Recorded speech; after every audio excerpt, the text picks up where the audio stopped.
Төдөд эрүүл мэндийн нийгмийн даатгалын ерөнхий газрын мэдээллийн технологийн хэлтсийн дарга Бат Оргил хүрэлцэн ирсэн байна. Сайн байна, өдрийн мэнд хүргэе танд. Үзэгчдээ энэ өдрийн мэндийг хүргэе. За, техник технологи хурдцтай хөгжиж байна. Яг энэ одоо хөгжлийг дагаад төрийн үйлчилгээг одоо хялбаршуулах, хөнгөвчлөх, мөн одоо чанар стандартыг сайжруулах ийм ажлууд хийгдэж байгаа шиг байна л да. Ер нь энэ эрүүл мэндийн даатгалын байгууллагт ер нь яг одоогийн байдлаар ямар цахим систем хэрэгжиж байна вэ? Одоо нөгөө олон улсын төвшөнд ер нь хэр ойртсон ийм одоо системийг бид нар үйлчилгээнд ашиглаж байгаа байна. За тэгэхээр эрүүл мэндийн даатгалын ерөнхий газар маань бол 2018 онд байгуулагдсан цагаас эхлээд эрүүл мэндийн даатгалын сангаас үзүүлж байгаа 16 тусламж үйлчилгээг за цахим хэлбэрээр даатгуулагчид иргэдэд хүргэх ийм зорилттой байд ажиллаж байна. За энэ зорилтынхаа өрөөнд бол 18 оноос эхлээд үе шаттайгаар за иргэдийн хамгийн их нөгөө одоо гомдол юу гаргадаг үйлчилгээ болох эмийн үний хөнгөлтийн үйлчилгээг бол цахим хэлбэрээр шилжүүлээд за ингээд энэ үйлчилгээг бол үндсэндээ цахим хэлбэрт шилжүүлснийхаа дараа дараагийнхаа тусламж үйлчилгээг цахимаар үзүүлээд ингээд амжилттай хэрэгжүүлж явж байна. За цахим системийг бол бид нэр хэрэгжүүлэхдээ бол за дэлхийд хүлээн зөвшөөрөгдсөн сүүлийн үеийн мэдээллийн технологийн програм хангамж технологиудыг бид нэр ашиглаж энэ системийг бүтээсэн байгаа. Тэгэхээр систем маань үндсэндээ бол үндэсний дата төв гэдэг үндэсний дата төв дээр байршиж ажилладаг. Мэдээлэл аюулгүй байдлын хувьд бол тагнуулын ерөнхий газрын хяналтанд доор ажиллаж байгаа ийм систем байгаа. Цахим системүүд одоо нэвтэрч эхэлснээр ямар давуу талууд бий болж байна? За цахим систем нэвтэрснээр бол мэдээж бид нэр эрүүл мэндийн даатгалын сангаас үзүүлж байгаа тусламж үйлчилгээг иргэдэд хурдан шуурхаа тийм ээ тэгш хүртээмжтэй хүргэх ийм зорилготой ажиллаж байгаа учраас даатгуулагч иргэдэд бол тусламж үйлчилгээг хурдан шуурхаа. За жишээ нь эрүүл мэндийн даатгалын шимтгэлээ тухайн хүн маань төлсөн байна уугүй юу гэдгийг манаас цахим системээр дамжуулаад шалгах юм тийм ээ. За өмнө нь ямар эрүүл мэндийн даатгалын тусламж үйлчилгээг авч ийсэн тэр мэдээлэлээ харж чинь тэр мэдээлэл дээр үндэслээд магадгүй эрүүл мэндийн байгууллагууд маань эмч маань тухайн иргэнд үйлчилгээ үзүүлэх зөвлөх энэ тал дээр бол маш их бодиттой мэдээлэл төр ажиллаж байгаа учраас илүү нөгөө шийдвэр гаргах төвшөнд гэдэг юм уу эмчилгээний одоо удирдах арга зүгээ өөрчлөөд явах ийм боломжийг бол энэ системээр дамжуулаад бид нар олгож байгаа. Нөгөө талаас эрүүл мэндийн даатгалын ерөнхий газар маань өөрөө эрүүл мэндийн даатгалын сангаас үзүүлж байгаа энэ зардлын санхүүжилтийг хянах хэрэгтэй байдаг. Зардлын санхүүжилт гэдэг нь юу гэхээр эрүүл мэндийн даатгалын ерөнхий газартай гэрээ байгуулсан эрүүл мэндийн байгууллагууд маань тухайн даатгуулагч иргэнд ийм тусламж үйлчилгээг үзүүлээ гэдэг тэр мэдээлэл манаас эрүүл мэндийн даатгалын ерөнхий газар руу нэхэмжилж явуулдаг гэсэн. Энэ нэхэмжилж байгаа процесс маань бас давхар цахимаар хийгдсэн байгаа учраас манайтай гэрээ бүхэн эрүүл мэндийн байгууллагуудад тухайн зардлын санхүүжилтийг хурдан шуурхай олгох, хянах тийм ээ бүртгэх энэ боломж маань нээгдэж байгаа гэсэн үг. Бас давхар ямар ач холбогдолтой гэхээр энэ эрүүл мэндийн даатгалын сангаас үзүүлж байгаа энэ тусламж үйлчилгээнүүдийг бид нэр төвлөрүүлээд нэгдсэн нэг мэдээллийн сантаа болсноор за магадгүй эрүүл мэндийн яам Монгол Улсын засгийн газрын одоо цаашдаа эрүүл мэндийн талаар баримтлах одоо бодлого тийм ээ шийдвэр гаргах төвшөнд тухайн мэдээллийг илүү боловсруулад бид нэр тэр төвшөнд нь ашиглах боломж нь бүрдээд явж байгаа гэж ойлгож байна. Одоо дата баз үүслэе гэж та ярьлаа шүү дээ. Ерөнхийдөө эрүүл мэндийн даатгал төлснөөр иргэд тодорхой хэмжээний үйлчилгээг төрөөс авч байгаа. Энэ ер нь үйлчилгээнүүдийг хэдий орчим одоо иргэдийн хэдэн хувь нь ер нь жилдээ буцааж олж авч чаддаг юм болч гэдэг юм. Иймэрхүү нэг юм статистик мэдээлэлүүд байдаг уу? Өнгөрсөн онд жишээлбэл эдийн тооны хүмүүс ийм үйлчилгээ авсан. Энэ бол одоо өөрөө ингээд өсөж гин буурч гэдэг юм уу? Ийм байдлыг харах боломж байдаг юм болов уу?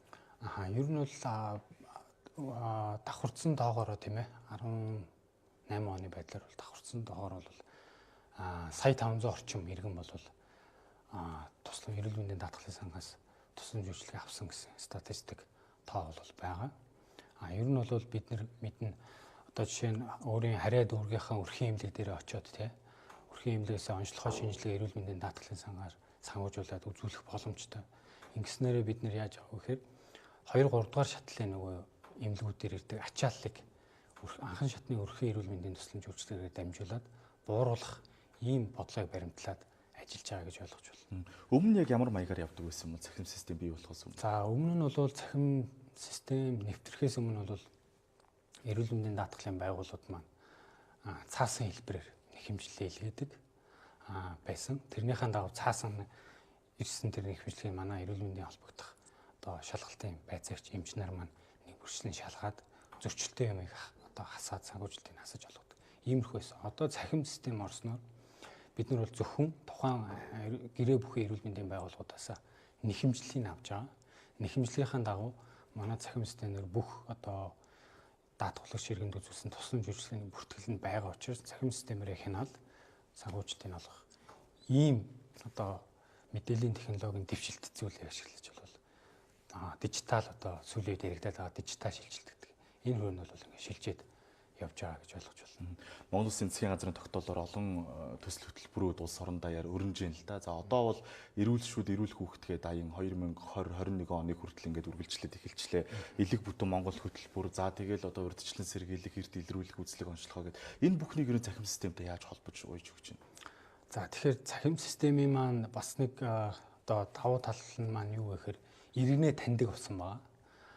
Өмнө нь бол бид нэр даатгуулагч иргэн маань тусламж үйлчилгээ авах болгонд нэг бүрчлэн одоо бүртгэдэг те. Бүртгэл нь одоо иргэстийн дугаараа буруу хэлэх, иргэний овг нэрийг буруу бүртгэхээс хамаарат энэ санхүүжүүлэх процесс маань, шалгах процесс маань удаашралтай өгдөг. За тэгэхээр бид нэр төрийн мэдээлэл солилцооны хур систем гэж байдаг. Тэр системтэй холбогдоод иргэнийхээ хаягийн бүртгэл тийм ээ. За тэр бүртгэлийг нь бол энэ системээс шууд аваад бүртгэж явж байгаа учраас за энэ тусламж үйлчилгээг үзүүлж байгаа энэ иргэдэд илүү хурдан шорхоо олчиж байгаа. За ерөнхийдөө бол бид нэр эрүүл мэндийн даатгалын ерөнхий газар бол за төмний таны хэлсэн за эрүүл шүүд элэг бүтэн Монгол үндэсний хөтөлбөрүүдийг бол хэрэгжүүлэхдээ энэ оны 4 сараас эхлээд ерөнхийдөө иргэний хурууны нээгээр нь баталгаажуулдаг. Ийм болгоод явж байгаа. Өөрөөр хэлбэл тухайн хүн маань эрүүл мэндийн тусламж үйлчилгээ авах чавал заавал хурууны нээгээр өөрийгөө баталгаажуулаад тэр баталгаажуулсан мэдээлэл дээр нь үндэслэж бид нэр цахим системнэрээ бүртгээ тэрнийхэн дагуу санхүүжилтийг олгодог болсон ба гэсэн үг. За эрүүл шүүд эрүүл хүүхэд хөтөлбөрийн маань хувьд бол Монгол Улсын засгийн газрын 2018 оны 255 дугаар тогтоолоор батлагдсан. За 19 оны 4 сарын 9-өөс эхлээд эрүүл мэндийн даатгалын ерөнхий газар бол яг энэ хөтөлбөрийг бие дааж хэрэгжүүлээд явж байна. За хөтөлбөрийг хэрэгжүүлэх явцад бол нийтдээ өнөөдрийн байдлаар бол эрүүл мэндийн даатгалын ерөнхий газартай гэрээ бүхий 154 хувийн шүдний эмнэлгүүд энэ хөтөлбөрийг хэрэгжүүлээд явж байгаа. Хөтөлбөрт одоогоор бол 30,441 хүүхдүүд хамрагдсан байна. За нийт эмчилгээтэй шүдний хувьд бол улсын хэмжээнд одоогоор 144,273 шүд эмчилгээ хийгдсэн байна. За энэ эмчилгээтэй шүдээ бид нэр тусламж үйлчилгээнийхэн хувьд задлаад үзвэл хамгийн их эмчилгээ хийж байгаа зүйл маань бол тусламж үйлчилгээ маань бол цоорлын эмчилгээ байна. Үндсэндээ Монгол Улсын хэмжээнд энэ хөтөлбөрт бол 2-оос 12 насны хүүхдүүд хамрагдах ёстой.